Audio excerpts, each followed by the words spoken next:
심지어 믿지 않는 사람들도 가룟 유다 하면 배신자라고 하는 생각을 딱 갖고 있습니다. 그래서 야, 이 유다 같은 놈아, 만약에 이렇게 얘기를 하면 아마 믿지 않는 사람들도 그 뜻이 무엇인 줄 알고 싸우려 들 것이 뻔합니다. 예수님도 마태복음 26장에 유다를 가리켜서 차라리 태어나지 않았으면 좋았을 뻔했다라고 하는 말씀을 하십니다.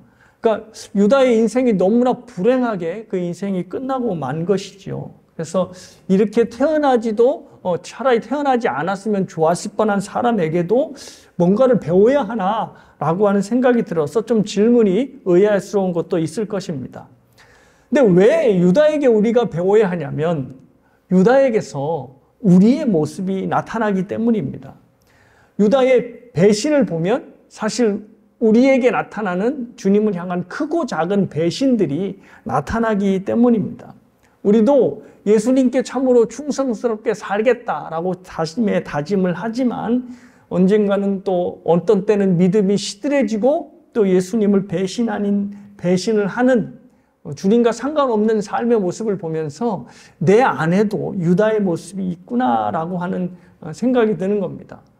이제 말씀드리겠지만 유다가 처음부터 예수님을 팔 계획으로 제자들 안으로 예수님의 제자로 이렇게 들어간 것은 아니라고 모든 학자들 그리고 또 대부분의 사람들은 거기에 공감을 하고 있습니다. 이제 가룟 유다가 예수님을 팔고 나서 잘 팔았다 이렇게 아니라 가룟 유다가 분명히 후회를 했거든요. 그리고 자기가 받은 돈을 다시 그 제사장들이가 바리새인들에게 돌려주기도 했고요. 그래서 아예 처음부터 가룟 유다가 예수님을 팔 계획은 아니었다는 것을 모두가 알 수 있습니다. 오늘 13장 2절에 보니까 가룟 유다의 마음에 예수를 팔 생각을 넣었다라고 하는 이 구절만 보아도 처음부터 가룟 유다는 예수님을 팔 계획이 없었다는 것을 알 수 있습니다.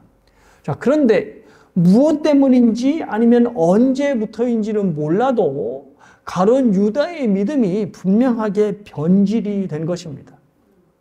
이처럼 유다가 처음부터 예수님을 배신할 생각이 없었다는 것을 생각해 보면 우리도 유다처럼 변심할 수 있다는 겁니다. 그런 가능성이 우리에게 있다는 거죠. 물론 하나님께서 택한 자녀라면, 하나님께서 택한 백성이라면 하나님께서 하나님을 배신하고 주님을 배신하고 돌아섰을 때 그를 다시 하나님의 영원한 계획으로 다시 돌아오게끔 하실 것입니다. 그래서 하나님의 택함을 입은 자들은 반드시 하나님께 돌아오도록 만든다는 거죠. 자, 그럼에도 불구하고 유다를 통해 배워야 할 것은 유다가 가졌던 그 연약함이 우리에게도 여전히 연약함으로 있다는 겁니다. 유다는 보통 배신자라고 하는 어떤 대명사로 여겨지죠. 그래서 유다가 지었던 이 배신이라고 하는 죄도 살펴보면 유다만의 죄는 아닙니다. 여러분이 이미 알다시피 유다만 배신을 했나요? 아닙니다. 베드로도 배신을 했습니다. 무려 3번이나 배신을 했고요. 또 다른 제자들도 베드로처럼 3번은 배신을 안 했을지라도 예수님이 체포되자마자 모두 다 도망가기에 바빴습니다. 베드로는 끝까지 예수님이 잡혀간 데를 쫓아가다가 그 제사장의 뜰에서 자기를 알아보는 사람을 연거푸 만났기 때문에 3번이나 부인했지, 베드로도 제자들과 함께 도망을 했다면 한 번밖에는 배신을 안 했을 겁니다. 그러니까 이 배신이라고 하는 죄악은 유다뿐만 아니라 사실 제자들 모두에게 해당하는 죄가 될 것입니다. 배신에서 자유롭지 못하다는 것이죠. 자, 그러면 우리는 배신에서 자유롭습니까? 그렇지 않습니다. 우리도 이제 믿음 때문에, 예수님 때문에 손해볼지 모른다라고 하는 인생의 굉장히 중요한 결정을 내리는 어떤 순간이 찾아왔을 때 우리의 믿음이 여전히 흔들리고 말거든요. 그래서 정말 베드로가 겪었던 상황이 나한테 딱 온다면 나도 베드로처럼 예수님을 3번이나 또 예수님을 저주하며 부인하지 않을까라고 스스로 묻는다면 자신이 없는 것입니다. 자, 그런데 그러면 무엇이 중요한가면 다 제자들 모두가 배신했음에도 불구하고 유다를 제외한 나머지의 모든 제자들은 회개하고 다시 예수님께 돌아와 초대교회의 사도들로 그 생을 마감했다는 것입니다. 그런데 유다는 여러분이 아시다시피 자살로 생을 마감하게 되었습니다.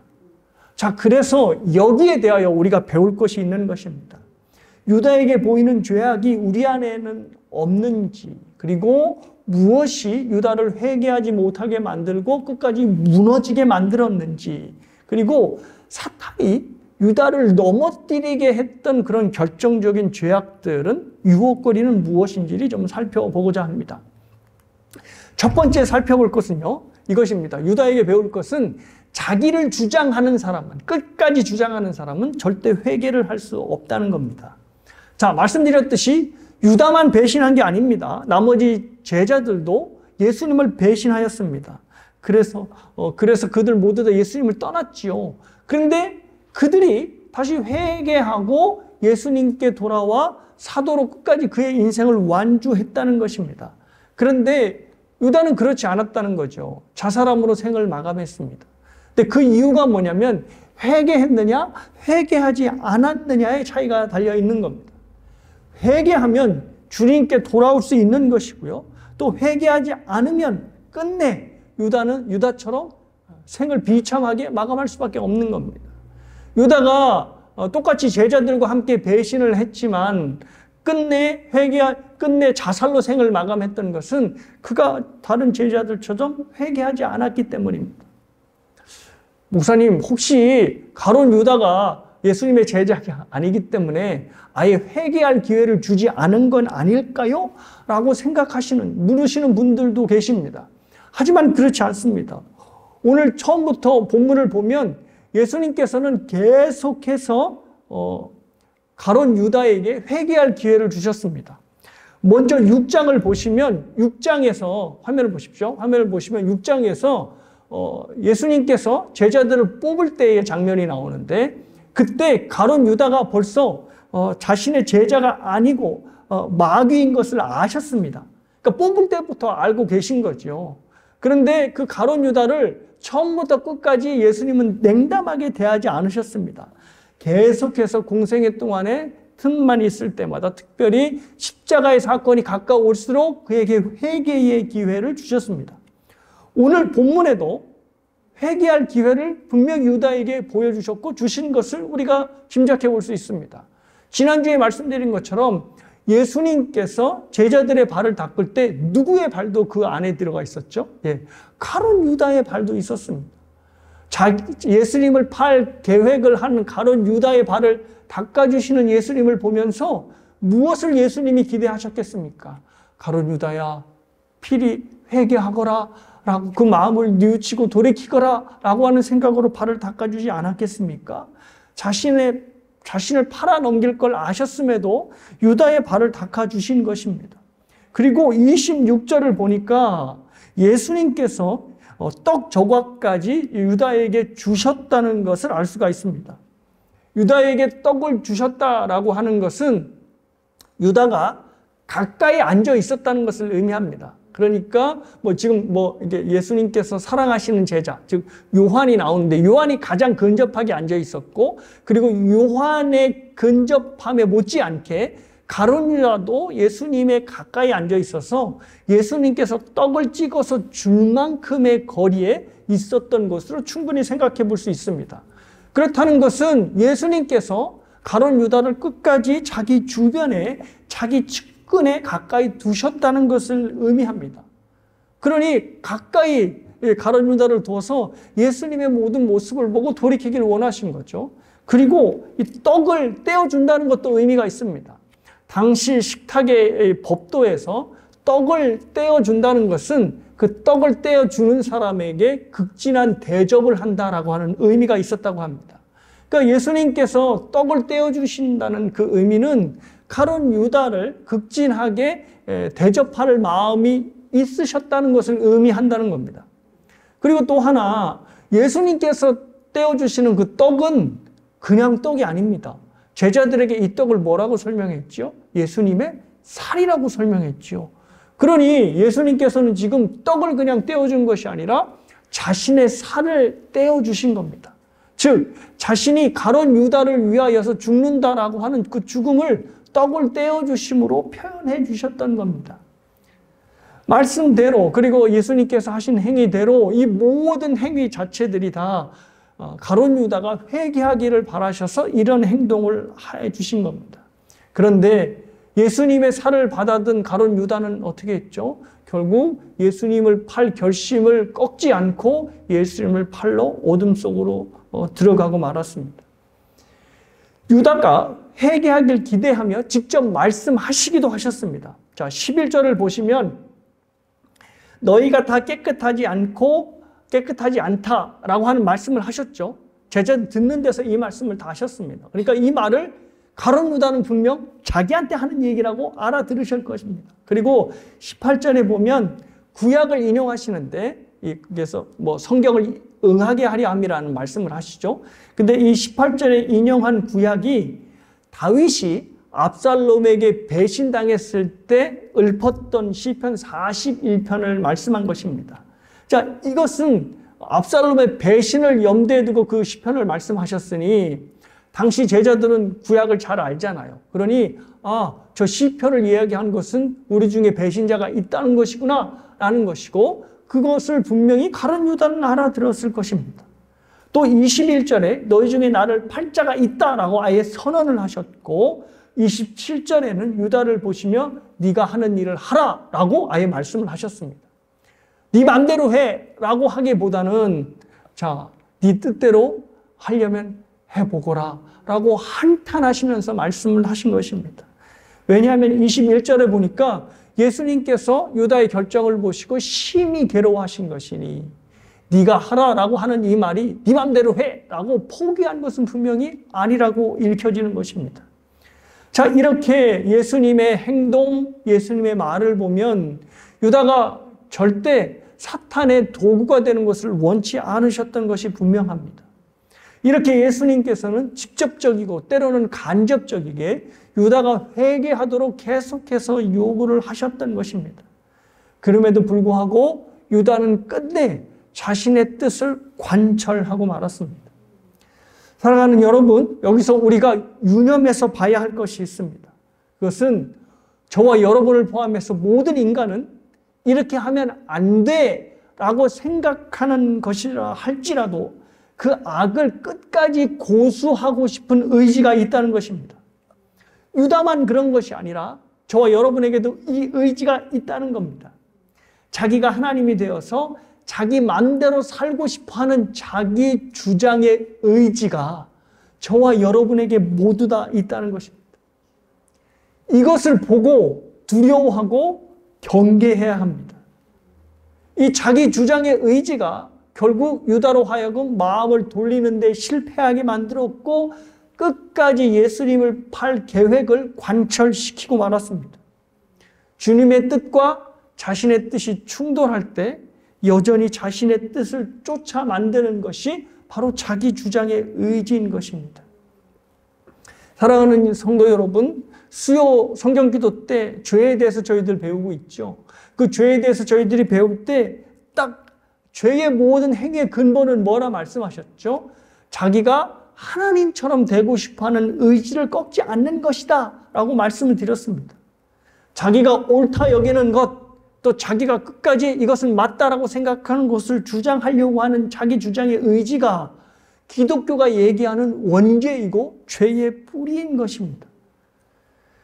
하나님께서 선악과의 문제를, 선악과를 먹고 마느냐의 문제를 아담에게 주셨다는 것은 선악의 문제가 아담이 결정할 문제가 아니라 하나님이 결정할 문제이기 때문에 바로 그것을 정하셔서 아담에게 준 것입니다. 그런데 아담이 이것을 받지 않지요. 나는 내가 옳고 그름을 내가 정할 거야. 다시 말해서 내가 하나님이 될 거야 라고 하는 마음으로 하나님의 명령을 어기고 선악과를 먹게 만든 것입니다. 이것이 바로 하나님을 떠나게 만들었고 사사건건 하나님의 말씀에 반기를 들게 만드는 것입니다. 이것이 바로 기독교가 말하는 원죄이고 이 원죄를 통하여 각종의 모든 죄악들이 쏟아져 나오는 것입니다. 자, 우리가 예수 그리스도로 인하여 하나님과 화목하게 되었다라고 하는 이 말씀은 하나님께 우리의 자기 주장의 의지를 드렸다는 것을 의미합니다. 하나님과 나의 뜻이 충돌할 때 내가 하나님의 뜻을 따라갈 수 있게 되었다고 하는 그 의미가 하나님과 화목되었다라고 하는 뜻입니다. 자, 그런데 문제는 우리에게 아직도 이 자기 주장의 의지가 남아 있다는 겁니다. 그것을 수요일날 제가 뭐라고 설명해 드렸냐면 죄의 오염이라고 말씀을 드렸습니다. 아담이 저지른 하나님을 반기를 들은 이 죄가 아직도 오염된 상태로 우리의 마음 안에 있는 겁니다. 그래서 이 의지가 하나님 앞에 회개하는 것을 자꾸 가로막는 거죠. 하나님을 향하여 가지 못하게 만드는 겁니다. 그래서 자꾸 갈팡질팡하게 만들지요. 자, 그런데 여기에 참 그리스도인이냐 그리스도인이 아니냐가 갈라지게 하는 포인트가 있습니다. 참 그리스도인은 결국 하나님께 돌아섭니다. 하나님께로 갑니다. 왜냐하면 자기 주장의 의지를 하나님께 드렸기 때문에 하나님, 이거 하면 내 삶이 큰일 나는 것처럼 보여도 그래도 일단 하나님을 믿고 하나님께 드립니다 라고 하나님께 나아가는 겁니다. 왜냐하면 자기 주장의 의지를 하나님께 드렸기 때문입니다.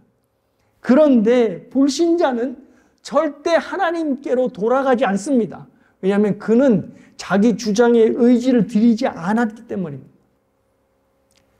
이것이 중요합니다. 이것이 바로 가룟 유다가 회개하지 않은 이유입니다.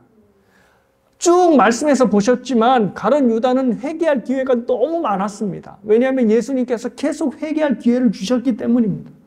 그래서 회개 문턱까지 왔어요. 그래서 마태복음을 보면 자신의 잘못을 뉘우치고 은 30을 돌려주고 내가 무고한 죄의 사람의 피를 팔았도다라고 하는 고백까지 합니다. 그런데 어떻게 되죠? 결국은 제자들에게로 돌아가지 않고 거기서 목을 메어서 자살하고 죽고 맙니다.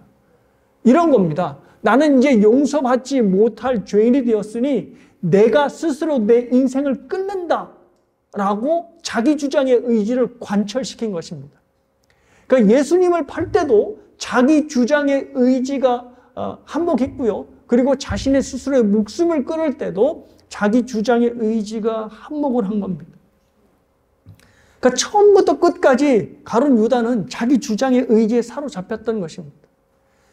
이것이 바로 자기 주장의 의지의 무서운 부분입니다. 죽는 순간까지 자기를 따라다니는 것이 바로 자기 주장의 의지이기 때문입니다. 그래서 여러분, 그리스도인들은 자기 주장의 의지가 강해서는 안 됩니다. 하나님께서 우리를 부르신다, 하나님의 우리에게 뜻이 있다 하면 그 뜻을 살펴서 하나님께 돌아가야 합니다. 그것이 하나님께 돌아가는 유일한 길이기 때문입니다. 자, 유다에게 두 번째로 배울 수 있는 것은 이것입니다. 사탄은 결코 뭐를 포기하지 않는다? 신자의 약점을 포기하지 않는다는 겁니다. 베드로전서 5장 말씀을 보면 그 유명한 말씀 있죠. 사탄이 뭐와 같이? 우는 사자와 같이 삼킬 자를 찾는다라는 겁니다. 포기하지 않고 삼킬 자를 찾아 돌아다니고 삼킬만 하다 하면 뿔꼭 삼켜버리는 것이 사탄이라는 것입니다. 자, 말씀드렸듯이 유다는 처음부터 예수님을 팔 계획이 아니었다고 말씀드렸죠. 그런데 공생애 동안 예수님을 따라다니면서 내가 기대한 예수님이 아니네 라면서 예수님에 대해서 실망하고 또 예수님에 대해 낙심하다가 결국은 돈이나 낭비자. 그래서 예수님을 팔아 넘긴 것입니다. 자, 이 말을 저 베드로전서 5장 말씀에 비유해 보면 계속 사탄이 가룟 유다를 삼키기 위해서 주위를 맴돌았었음을 의미합니다. 그리고 마귀가 유다의 불신을 키워서 결국 가룟 유다를 꾹꾹 삼키게 되자. 그렇죠? 아까 표현처럼 예수님을 팔 생각을 넣어줬다는 거죠. 그러자 죄악을 저지르게 된 것입니다. 자, 그런데 우리가 주목해 볼 것은 사탄이 이 가룟 유다를 자신의 도구로 사용하는 데에 유다의 치명적인 약점을 사용하였다는 것입니다. 요한복음을 보면요, 유다를 항상 연결시키는 것이 하나가 있습니다. 그게 뭐냐면 바로 돈입니다. 마리아가 옥합을 깨뜨릴 때도 그 돈에 대해서 300데나리온이라는 돈을 왜 저렇게 낭비하느냐고 지적했던 사람이 바로 가룟 유다입니다. 그리고 가룟 유다는 돈꾀에 손을 댈 만큼, 도적을질을 할 만큼 돈에 집착했던 사람입니다. 그리고 결국은 뭐 때문에 예수님을 팔았냐면 돈 때문에 예수님을 팔은 사람입니다. 그러니까 종합해보면 결국 돈이 가룟 유다의 약점이었고 사탄은 그 약점을 이용했던 것입니다. 사랑하는 여러분, 두려운 마음으로 기억하실 필요 있습니다. 뭐냐면 모든 사람에게는 저와 여러분을 포함해서 약점을 가지고 있다는 것입니다. 여러분이 회개 기도할 때, 정말로 진심으로 기도하실 때 항상 날마다 새로운 죄를 하나님께 회개하지는 않을 겁니다.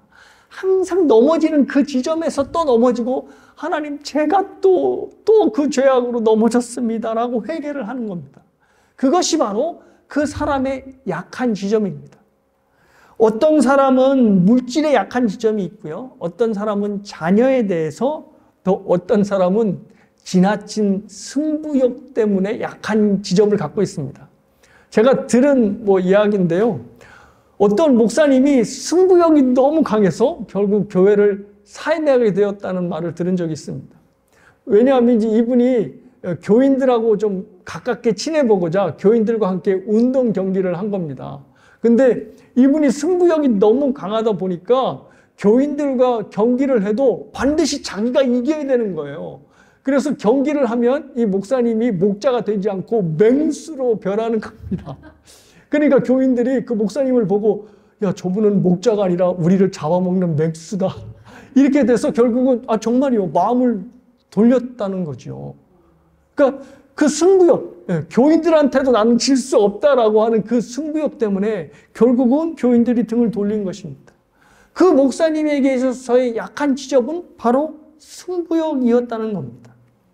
자, 이렇게 사람들은 각자 모두에게 약한 지점이 있고 그 약한 지점을 어떻게 해요? 사탄이 집요하게 파고든다는 것입니다.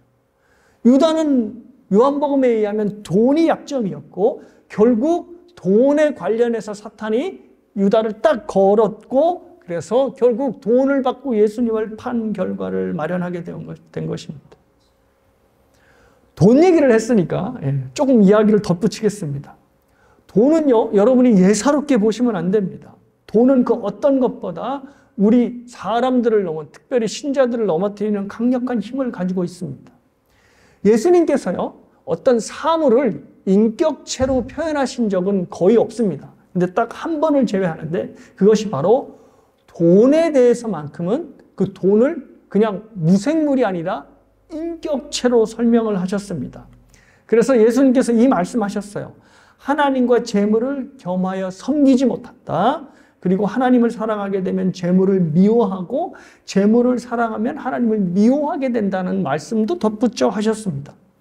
자, 섬기고 미워하고 사랑하고 이런 마음은 살아있지 않는 것을 대상으로 쓰는 말이 아닙니다. 살아있는 사람들에게 쓰는 말이죠. 그래서 섬기고 사랑하고 미워한다는 말을 쓰는 건데 예수님께서 이 인격체에 사용하는 단어들을 돈에게 사용한 것입니다. 무엇인가 하면 돈이 우리의 인격을 사로잡고 자기 마음대로 우리를 질질 휘잡고 끌고 다닌다라고 하는 의미로 말씀을 하신 것입니다.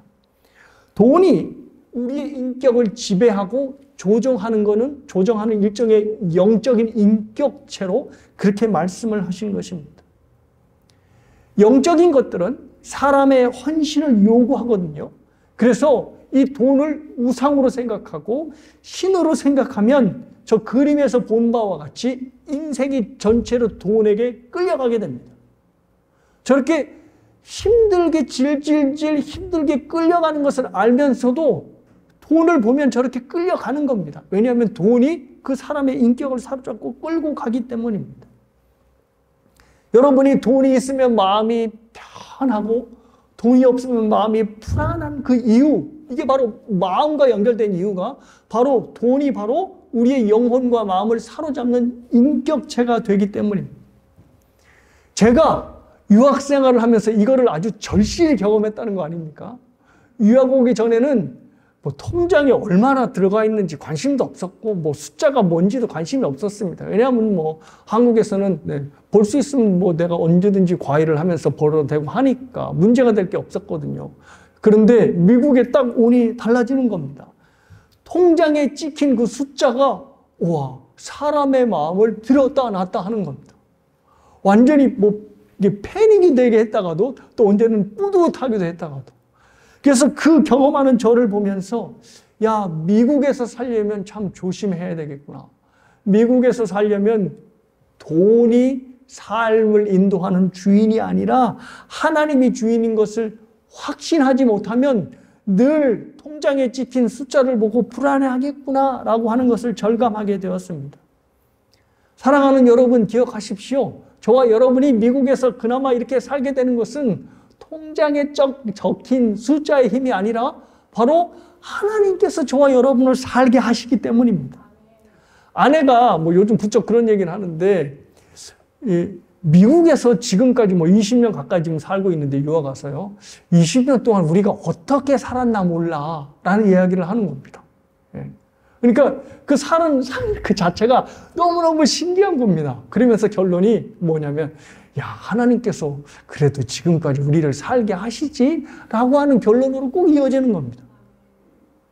돈이 우리를 살게 하는 것이 아니라 결국 하나님께서 저와 여러분을 살게 하신다는 겁니다.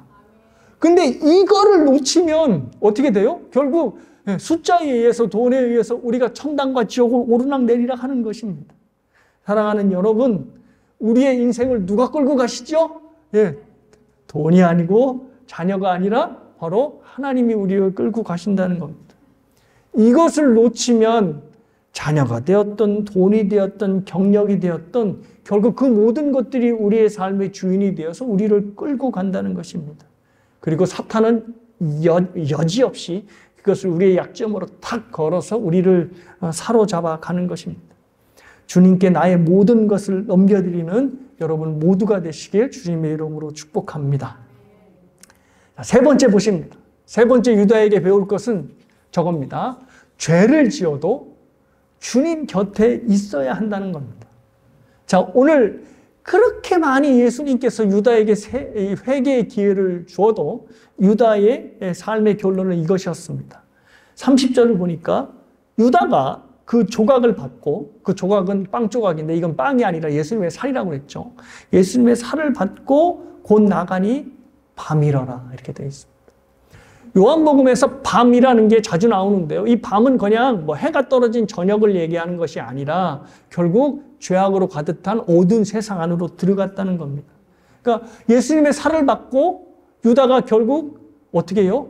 죄악이 캄캄한 어둠의 세상으로 들어갔다라고 하는 표현을 하는 겁니다. 유다가 치명적인 죄악으로 끝까지 관철할 수밖에 없었던 것은 저렇게 예수님을 떠나 밤 안으로 들어갔기 때문입니다. 죄를 지어도 끝까지 예수님의 곁에 있었다면 유다는 회개하지 않았을까라는 생각을 하게 되는 것입니다. 뭐를 보면 알 수 있냐면요. 베드로를 보면 알 수 있습니다. 베드로도 뭐 가룟 유다는 한 번 크게 배신했다고 그러지만 베드로는 3번씩이나 부인을 했잖아요. 그런데도 불구하고 차이점이 있습니다. 그것은 베드로가 배신한 현장에 예수님께서 계셨다는 것입니다. 뭘 보면 알 수 있냐면요. 누가복음을 보면 알 수 있는데요. 화면 보시면 누가복음 22장 59절에서 62절을 제가 읽어드릴게요. 1시간쯤 있다가 또 한 사람이 장담하여 이르되 이는 갈릴리 사람이니 참으로 그와 함께 있었느니라. 베드로가 이르되 이 사람아 나는 내가 한 말을 알지 못하노라. 아직 말하고 있을 때에 닭이 곧 울더라. 주께서 돌이켜 베드로를 보시니 베드로가 주의 말씀 곧 오늘 닭 울기 전에 내가 3번 나를 부인하리라 하심이 생각나서 밖에 나가서 심히 통곡하니라. 이게 무엇인가 하면 베드로가 예수님을 배신할 때 누구랑 눈이 마주친 거죠? 저 그림에서 보다시피 예수님과 눈을 딱 마주친 것입니다. 그래서 얼른 저렇게 고개를 숙였겠죠. 그러니까 베드로가 배신한 그 현장에 누가 계셨던 거죠? 예수님이 계셨던 것입니다. 이것이 바로 베드로와 가룟 유다의 차이가 아닌가 합니다. 가룟 유다는 죄악을 저지르기 위해서 예수님을 떠났고 알았고 베드로는 죄악을 지는 현장에 예수님 곁에 있었다는 겁니다. 그래서 유다는 예수님께 돌아오지 않았고 베드로는 다시 돌아오지 않았을까 생각하게 된 것입니다. 사랑하는 여러분, 죄를 짓더라도 절대 주님 곁을 떠나지 말아야 됩니다. 죄 때문에 매를 맞을지언정, 죄 때문에 비참한 심정을 가지고 주님 앞에 오게 될지라도 주님 앞에 계셔야 합니다. 같은 죄로 넘어지는 내 자신이 사실 얼마나 송구스럽습니까? 여러분이 참회 기도 때 어떤 마음으로 참회 기도를 하는지 모르겠지만 내내 같은 죄악으로 기도하면 하나님께 송구스럽다는 거죠. 그럼에도 불구하고 예배당에 와서 하나님께 참회 기도를 해야 합니다. 그래야 가룟 유다처럼 빛이 아닌 어둠 안으로 다시 들어가지 않을 수 있게 되고, 그래서 주님 앞에서 그 빛을 보며 회개할 수 있기 때문입니다. 그래서 예수님께서는 자신을 뭐라고 얘기하셨냐면 내가 바로 세상의 빛이다라고 말씀을 하신 것입니다. 주님 앞을 떠나지 않으면, 교회를 떠나지 않으면 결국 우리가 하나님 앞에 회개하고 주님의 빛으로 우리의 삶을 돌이킬 수 있는 것입니다. 그러니 절대 주님을 떠나면 안 되고 절대 교회를 떠나면 안 된다는 것입니다. 힘들고 어려워도 교회에 남는 것이 너무 중요한 것입니다. C.S. 루이스가 쓴 스크루테이프의 편지라는 책이 있습니다. 근데 이 책은 무엇이냐면 스크루테이프라고 하는 악마가 자기 조카 악마에게 너 이렇게 해야지 좋은 악마가 될 수 있어 라고 하면서 편지를 쓰는 그런 내용인데, 여기 이제 뭐라고 충고하냐면 가장 지혜로운 악마는 사람들이 절대 교회를 못 나가게 만든다는 겁니다. 어떤 핑계를 대서든지 절대로 교회에 발을 들여다놓지 못하게 하는 것, 그것이 바로 악마가 가장 신경 써야 할 일이라고 합니다. 불평을 하더라도 교회에 나가면 그건 상당히 위험한 신자라는 거죠. 그래서 교회를 못 나가게 만드는 것이 악마가 해야 할 최우선의 일이라고 자기 조카 악마에게 이 지혜를 막 주는 겁니다. 그러니까 지금 우리가 뭐든지 교회를 안 나오게 되면 어떻게 될까요? 저 악마의 시도에, 악마의 꼬임에 빠져들게 되는 겁니다. 그래서 우리 교회는 교회를 나와야 되기 때문에 마음대로 아플 수도 없고 심지어 죽어서도 안 돼. 이렇게 말씀을 드리죠. 교회를 나오셔야 됩니다. 그래야 사탄이 우리를 함부로 하지 못하는 것입니다. 자, 이것을 기억하시고 항상 주님 곁에 머무시는 여러분 모두가 되시길 주님의 이름으로 축복합니다. 자, 하나만 더 합니다. 자, 가룟 유다를 통해 배울 수 있는 것 딱 하나, 또 마지막 무엇이냐면 합력하여 선을 이루시는 하나님을 배울 수 있다. 자, 이것이 가룟 유다가 주는 마지막 교훈입니다. 자, 말씀드린 대로 가룟 유다가 자신의 결심을 행하고자 어두운 밤으로 들어갔습니다. 그러자 예수님께서는 자신을 돌아서는 가룟 유다의 뒷모습을 보면서 이같이 선언을 하신 겁니다. 31절 말씀인데요. 그가 나간 후에 예수께서 이르시되 지금 인자가 영광을 받았고 하나님도 인자로 말미암아 영광을 받으셨도다.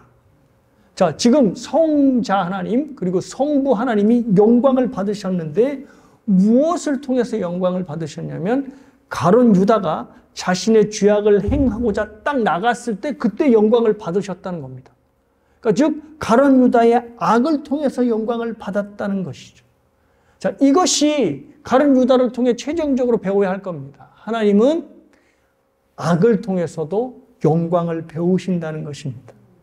그래서 유다가 하나님의 아들을 죽음으로 넘기기 위한 그 자리로 시작을 하고 출발을 했을 때 하나님이 영광을 받으셨다라고 선포를 한 것입니다. 왜냐하면 가룟 유다로 인하여 예수님이 죽으시고 그 죽음으로 인하여 하나님의 택한 백성들의 구원의 길이 활짝 열렸기 때문입니다. 그래서 그걸 아셨기 때문에 영광을 선포하신 것입니다. 근데 흥미로운 것은 오늘 본문을 보시면 영광을 받으실 것이다 이렇게 말씀하지 않고 어떻게 해요? 영광을 받았다. 그죠? 하나님께서 영광을 받았다라고 과거로 표현하죠. 그러니까 시간을 초월하신 하나님께서 이미 가룟 유다의 악을 통하여서 영광을 받으셨다고 선포하는 것입니다. 이것이 바로 저와 여러분이 끝까지 가져야 할 믿음인 것입니다. 우리의 연약함으로 인하여 또 삶이 너무 힘들어서 고통과 고난이 우리의 삶에 점철된다 할지라도 하나님께서 어떻게 해요? 그것을 절묘하게 하나님께서 받으시는 영광으로 바꾸신다는 것입니다. 그래서 합력하여 선을 이루시는 하나님이시라는 겁니다. 십자가가 이것의 가장 결정체입니다. 십자가는 아주 세상에서 끔찍한 악의 종합체죠. 사람을 가장 힘들게 죽이는 사형틀이 십자가인데 그 십자가를 지금은 어떻게 해요? 온 여인네들이 장식하기 위한 액세서리로 사용하고 있죠. 그때 2000년 전에 그거 상상도 못했을 거예요. 누가 십자가 사형틀을 지금 말하면 전기 의자를 그죠? 사형틀로 여기는 전기 의자를 목걸이로 만들고 다니면 그 미친 사람이라고 하지 누가 제정신으로 보겠습니까? 근데 십자가를 목걸이로 갖고 다닌다는 것은 하나님께서 그 끔찍한 십자가의 악을 선으로 바꾸신, 다시 말해서 구원의 길로 바꾸셨기 때문에 사랑하는 여러분, 가룟 유다를 통해서 이걸 배우십시오. 가룟 유다의 그 범죄 현장 속에 하나님께서 영광을 받으셨다는 것. 우리의 끔찍한 고난의 현장이 있다면 하나님께서 그 고난의 현장을 하나님께서 영광을 받으시는 현장으로 사용하실 것입니다. 모든 것이 의심스러워지시거든 예수 그리스도의 십자가를 보시고 합력하여 선을 이루시는 하나님을 끝까지 붙드시는 여러분 모두가 되시길 주님의 이름으로 축복합니다.